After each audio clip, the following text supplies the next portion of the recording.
দাখিল 2024 যারা বোর্ড পরীক্ষা দিতেছ তোমাদের গণিত পরীক্ষা অনুষ্ঠিত হবে। হ্যাঁ, তো চূড়ান্ত সর্বশেষ সাজেশন মানে আজকে যে সাজেশনটা দিচ্ছি না ভাইয়া, এটা সর্বশেষ সাজেশন, আর কোনো সাজেশন দেওয়া হবে না। তো এখান থেকে অবশ্যই তোমাদের ইনশাল্লাহ কি হবে, পরীক্ষায় কমন আসবে। 30টা এমসিকিউ এর মতো ইনশাল্লাহ মনে করো 20-25টা কমন আসবে আশা করা যাচ্ছে। তো দেখো এই এমসিকিউ গুলো এখন আমরা শিখবো। তোমরা যারা পিডিএফ গুলো নিতে চাও আমাদের সাথে হোয়াটসঅ্যাপে যোগাযোগ করবা। দেখো 1 নাম্বার, যদি m সমান সমান a b 1 2 হয়, n সমান সমান 1 2 হয়, তবে n মাইনাস হ্যাঁ m এর মান কত, কি করতে হবে, মান বের করতে হবে, মানে এই দুইটা বিয়োগ করতে হবে, n থেকে বিয়োগ করতে হবে m কে। ঠিক আছে, তাহলে এখানে দেখো 1 2, এই 1 2 যেহেতু এই ঘরে আছে আর n এর ঘরে আর কিছু নাই, তাহলে বড় সংখ্যার ঘরে যেহেতু হ্যাঁ কাটাকাটি জায়গা, তাহলে উত্তরটা হবে ফাঁকা সেট, মানে কোনো কিছু আমরা পেলাম না। ঠিক আছে, এই দুইটাই যেহেতু কাটা গেছে গা, তাহলে আর কিছু নাই, সেই জন্য এটার উত্তর হবে ফাঁকা সেট, ঘ নাম্বারটা। ওকে, এরপরে দেখো 2 নাম্বারটা, fx সমান সমান মানটা দেওয়া আছে s square minus 5x plus 6 এবং fx সমান সমান 0 হলে x এর মান কত। আচ্ছা, x এর মান কি বের করা খুব কঠিন না ভাইয়া, অনেক সহজ। চলো আমরা x এর মানটা বের করি। তো s স্কয়ারটা লিখবো দেখো, তারপরে -5x তারপরে +6, জাস্ট আমরা কি করলাম, এই লাইনটা দেখে দেখে লিখলাম, লিখার পরে দেখো আমাদের এখন কাজ করতে হবে। s স্কয়ার, জাস্ট আমরা s স্কয়ার লিখলাম, এখন এটা এমন ভাবে ভাঙবো যাতে গুণ করলে 6 হয়। ঠিক আছে, তো 3x হ্যাঁ লিখলাম, তারপরে আরেকটা দিব 2x, দেওয়ার পরে +6 লিখে দিব। ঠিক আছে, এখন তুমি বলবা এই দুইটা আমি বুঝছি না, এই দুইটা কেন বুঝছো না। দেখো মাইনাসের তিনটা x এবং মাইনাসের 2টা x মিলে হলো মাইনাসের 5টা x, জাস্ট এটা আমরা ভেঙে লিখলাম। ঠিক আছে, দেখো এই দুইটা গুণ করলেও কিন্তু 6 আসে, 3 দুকানে 6।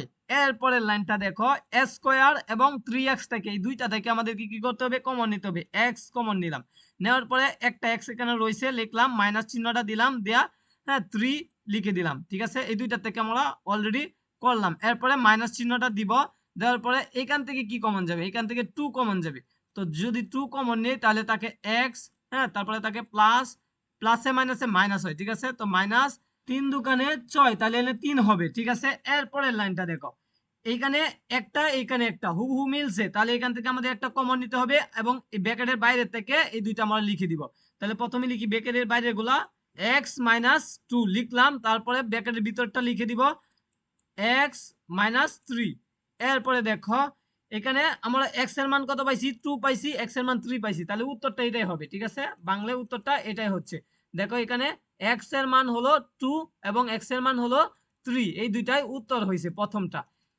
চলো এখন আমরা 3 নাম্বারটা সমাধান করি। তো 3 নাম্বারটা দেখো, y সমান সমান মানটা দেওয়া আছে ফাংশনের, তো বলছে রেখাটির বিন্দু 1 এবং 3, তো এই ফাংশন থেকে কোনটা কোনটা সঠিক, তিনটা দেওয়া আছে লাইন, তিনটা থেকে কোন দুইটা লাইন সঠিক বা একটা লাইন সঠিক বা তিনটা লাইন সঠিক কিনা এটা তোমাদেরকে যাচাই করে আনসার দিতে হবে।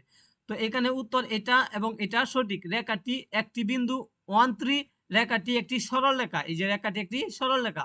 এরপরে দেখো 4 নাম্বারটা, x প্লাস ওয়াই সমান সমান √3 x মাইনাস ওয়াই √5 হলে 2x এর মান কত, 4 হবে। ঠিক আছে, এটার মানটা দেওয়া আছে 18, দেওয়া থাকলে কোনটা কোনটা সঠিক, প্রথমটা দ্বিতীয়টা তিনটা সঠিক, যদি তোমরা অঙ্ক করো তাহলে দেখবা হ্যাঁ তিনটা সঠিক হবে। এরপরে দেখো নিচের আলোকে, উদ্দীপকের আলোকে, এই যে উদ্দীপকের আলোকে বা তত্ত্বের আলোকে কি করতে হবে, 6 নং এবং 7 নং প্রশ্নের উত্তর দিতে হবে। এই যে 6 নং দেখতেছো, 7 নং দেখতেছো, কই থেকে উত্তর দিতে হবে, এইখান থেকে তোমাকে উত্তর দিতে হবে।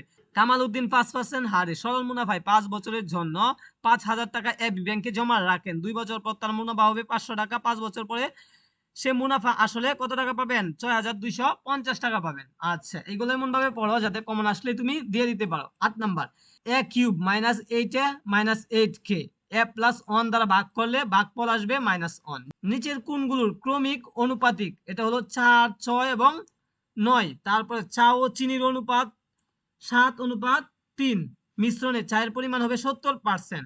ত্রিভুজ আঁকার জন্য প্রয়োজন, এইটা তোমরা মুখস্থ করে ফেলবা। ঠিক আছে, এটা আসে। ঠিক আছে, তো প্রথমটা দ্বিতীয়টা তিনটা সঠিক, দুইটি বাহু ও তাদের অন্তর্ভুক্ত কোণ, তিনটি বাহু, দুইটি বাহু ও কোণ সংলগ্ন একটি বাহু, এই তিনটা সঠিক। এরপরে দেখো 12 নাম্বারটা, সর্বনিম্ন একটি উপাদানের জানা থাকলে কয়টি সমান্তরিক হ্যাঁ আঁকা যায়। একটি উপাদান জানা থাকলে সর্বনিম্ন সর্বনিম্ন কয়টি উপাদান জানা থাকলে একটি সমান্তরিক আঁকা যায়, 3টি উপাদান জানা থাকলে। একটি ত্রিভুজের 3টি বাহুর দৈর্ঘ্য 3 সেন্টিমিটার, 4 সেন্টিমিটার, 5 সেন্টিমিটার হলে পরিকেন্দ্র কোথায় অবস্থিত। অতিভুজের উপর অবস্থিত। এরপরেরটা উত্তর হবে স্থলকোণ। ঠিক আছে, কোণ বৃত্তের উপচাপ আন্তঃলিখিত কোণ স্থলকোণ। এরপরে চিত্র দেখে তোমাকে কি করতে হবে, 15 এবং 16 উত্তর দিতে হবে। পি ও কিউ এর মান হবে 120 ডিগ্রি কোণ। এই যে কোণটা দেখতেছো না, এই কোণটা কত ডিগ্রি কোণ, 120 ডিগ্রি কোণ। এরপরটা আর এস কত, আর এস এর দৈর্ঘ্য হলো 9 সেন্টিমিটার। এরপরে দেখো 17 নাম্বারটার উত্তর হবে 2 সেন্টিমিটার।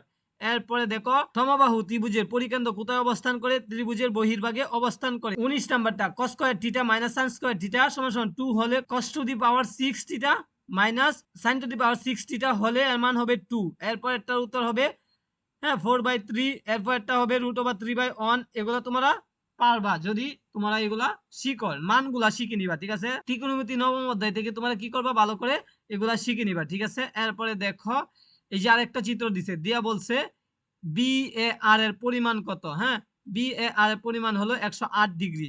তারপরে পঞ্চভুজের ক্ষেত্রফল কত বর্গ সেন্টিমিটার, 27.53। এরপরটা হবে 12.12 এরপরে একটি বর্গক্ষেত্রে এক বাহু 3 সেন্টিমিটার হলে এর অন্তঃবাহুর ক্ষেত্রফল হবে 54 সেন্টিমিটার। এই যে এটা দেখো, এটা তোমাদের আসে কোন উপাত্তের পরিসর 67, সর্বনিম্ন মান সর্বাধিক মান 85 হলে সর্বনিম্ন মান কত। সর্বনিম্ন মান বের করার জন্য আমাদেরকে কি করতে হবে, পরিসর সূত্রটা বানাইতে হবে। তো পরিসর সমান সমান সর্বোচ্চ মান মাইনাস সর্বনিম্ন মান প্লাস 1। তো পরিসরের মান কত আছে 67, লিখলাম 67। এরপরে সমান সমান হ্যাঁ সর্বাধিক মান কত আছে, সর্বাধিক মান 85, লিখলাম 85। পরে দেখো সর্বনিম্ন মান দেওয়া নাই, প্রশ্নবোধক চিহ্ন দিলাম, প্লাস দিলাম 1। যখন আমরা এই সূত্রটা বানাইতে পারলাম তখন আমাদের দেখবা ক্যালকুলেটরে যখন তুমি এটা করবা তখন দেখবা এটার মান আসবে কত, 19। তাহলে আমরা উত্তর পাইলাম কত ভাইয়া, 19 পাইলাম উত্তর। এরপরে দেখো 28 নাম্বারটা, উপাত্তের সর্বাধিক মান আছে 57, পরিসর আছে কত 37, উপাত্তের সর্বনিম্ন মান কত, সর্বনিম্ন মান সেম ভাবে তুমি বাইর করবা। ঠিক আছে, পরিসর যেমনি বাইর করো সেম সূত্র দিয়ে তুমি কি করবা, বের করবা। এরপরে দেখো আরেকটা উদ্দীপক দেওয়া আছে, তো 29, 30 উত্তর দিতে হবে উদ্দীপকের আলো দিয়ে। মধ্যক নির্ণয়ের জন্য এফসি এর মান নিচের কোনটি, তাহলে 22 হবে এফসি এর মান। তোমাকে কি করতে হবে, ক্রমযুক্ত গণসংখ্যা বের করতে হবে। ক্রমযুক্ত গণসংখ্যা যদি বের করতে পারো তাহলে তুমি এফসি কি করবা, বের করতে পারবা। ঠিক আছে, এরপরে দেখো প্রাপ্ত উপাত্তের প্রচুরক কত, প্রচুরক মানে বেশি বার আছে কত, তো বেশি বার আছে 45। তো 41 থেকে 50 এর ভিতরে 45 আসছিল বেশি, তাহলে এটা হলো প্রচুরক। আশা করি তুমি বুঝতে পারছো। পরবর্তী সাজেশন পেতে চ্যানেলটা সাবস্ক্রাইব দিয়ে রাখো।